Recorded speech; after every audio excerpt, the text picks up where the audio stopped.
reflection, and the reflection will be based on the readings of the 30th day of May 2024.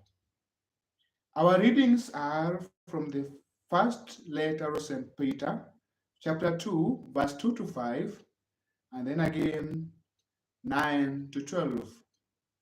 And then our gospel reading will be from the book of Mark, chapter 10, verse 46 to 52.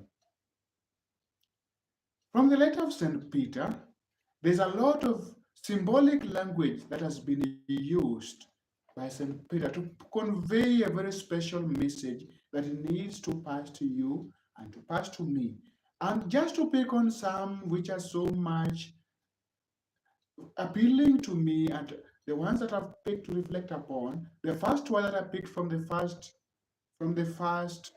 verse is that there is a longing of milk. Like when a baby is born or when an infant is young, the infant always longs or craves to get milk. And the milk that this infant will be craving to get, the infant will be very essential for the growth and the development of this child.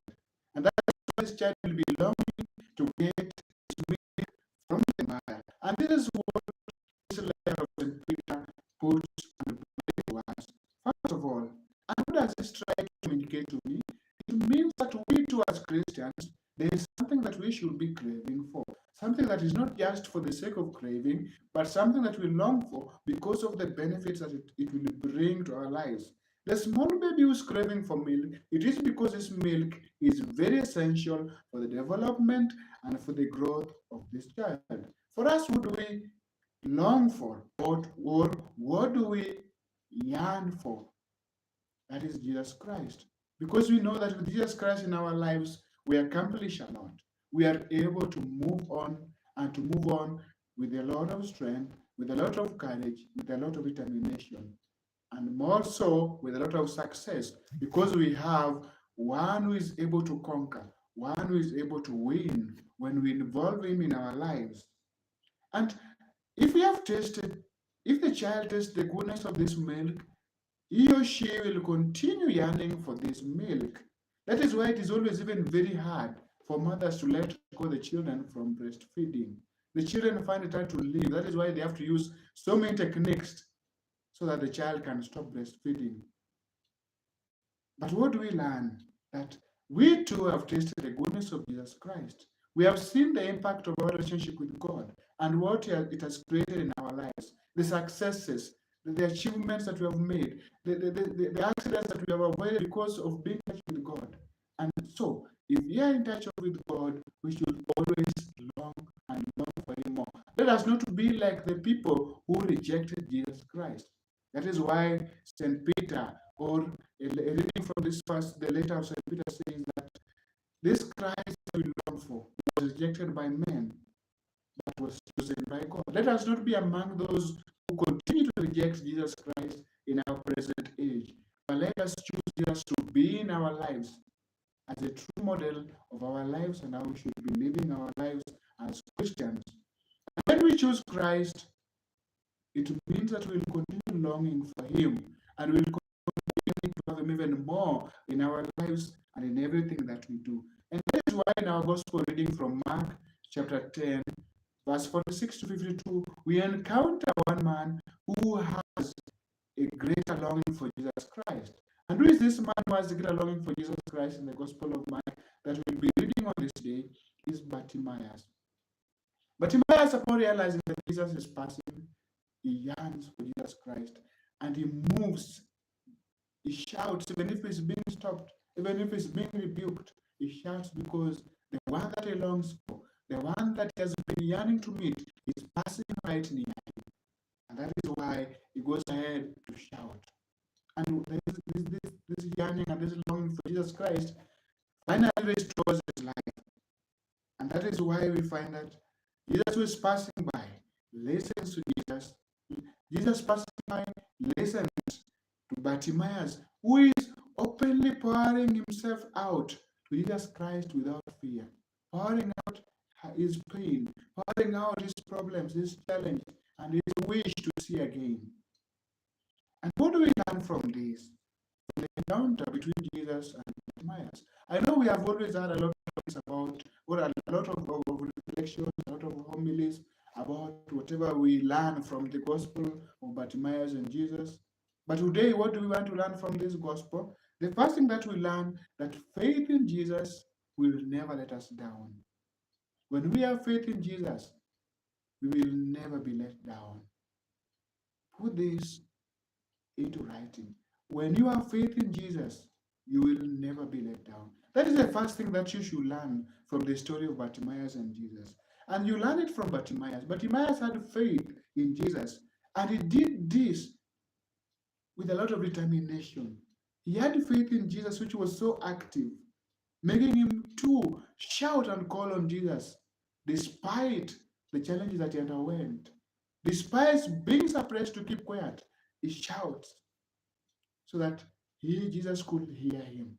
It is a strong faith that he had in himself that is making him to shout. And this shouting, he is shouting to Jesus because he knows where his help will come from. He knows that his help will come from Jesus Christ. That is why he never gives up to shout. Even if people suppress him, he continues shouting because he has faith in the one that is running to. Do we have faith in Jesus? In anything that we do we have faith? Or this faith is only visible to us, but when we are encountered with a lot of challenges, it disappears? Bartimaeus remained steadfast in his faith, even at the point when you could have encountered a lot of shame, a lot of embarrassment, a lot of suppression. He still remained firm in his faith, and that faith bore him a fruit to make him see. Even you and me, when we have faith in Jesus and we continue calling without fear, we continue trusting in him, we continue pursuing him, we will be able, through our faith, to grow up. The next thing is persistence. Some of us will easily give up, but Timaeus teaches us today that we should never easily give up. When we need something, let us always stand in for it. Let us persevere. Let us persevere even at the face of being rebuked. Let us persevere in our prayer. Despite the obstacles that come into our lives, let us remain strong, persevering in our faith. Let the challenges that we encounter never let our faith go down. But through these challenges, let our faith even become stronger in Jesus Christ. Perseverance. And this perseverance will bear a lot of fruits in our lives. The next thing that we learn is the compassion of Jesus Christ. Despite having so many people following him, a large crowd, he still had a hearing ear to the sound of one needy person who was sitting on the ground somewhere, not even having the ability to walk with the others, not having the ability to move with the others. Jesus is able to listen to this man in need. The compassion. Are we compassionate enough to our brothers and sisters who are in need of our help? Are we able to identify the voice of those who need our assistance? Jesus Christ is teaching us today that we should be people who have ears to listen to the voices of those in need of our help. Jesus is teaching us to have eyes that are able to see those who are in need of our help.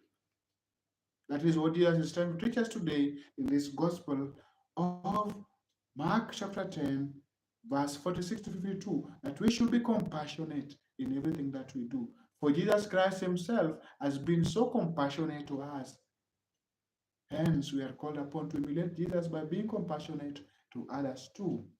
The last thing that we learn from this encounter is transformation to discipleship. Upon being healed, Bartimaeus does not go home to celebrate. He does not go home to do something that is maybe to show people that I'm now well, I'm now okay. But he decides to follow Jesus Christ.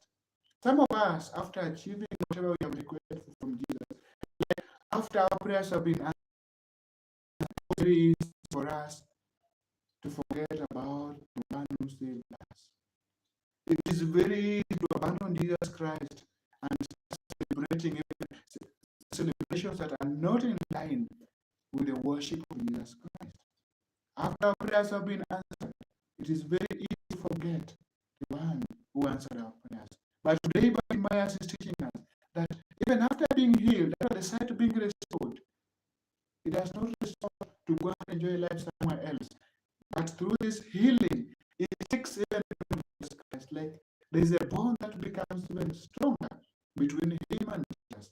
That is what we are called upon. After Jesus doing for you good things, always ensure that you hold on to him even more stronger. Because the more you hold, the greater more things will always be accomplished in your life by Jesus. If Jesus has done something in your life, hold on firm unto him. And more good deeds, more good things will be accomplished in your life. And this also encourages me and you that there are some people who have always been doing good to us. How do we repay them for the goodness that they have done to us? There are some who do good to us and we end up plotting evil against them. They do good to us, they try to elevate us up, and after you have reached at some standards, we look down upon even those who ensured that we were lifted up. For example, we find even our parents, sometimes our parents really struggle to make sure that we have been lifted up, to make sure that we receive the best.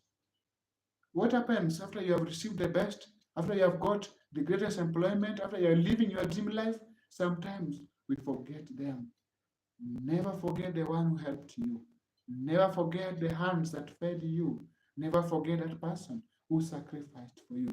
That is what Bartimaeus is teaching us today. That after being healed by Jesus, after receiving the help from Jesus, he never forgets Jesus. He stands up and follows Jesus. Let us never stay where we are or forget or divert after receiving whatever we need. But let us be united with God. Let us be united with Christ. May the story and the gospel of Bartimaeus inspire our lives to remain firm in our faith, to, to remain persistent in our prayer life, to be compassionate to our brothers and sisters who are in need of our help, and lastly, to be called and to be transformed into being better disciples of Jesus Christ. I wish you a blessed day, and may God bless you and keep you safe. And may all your plans that you have entrusted to the Lord, into the hands of the Lord, be acceptable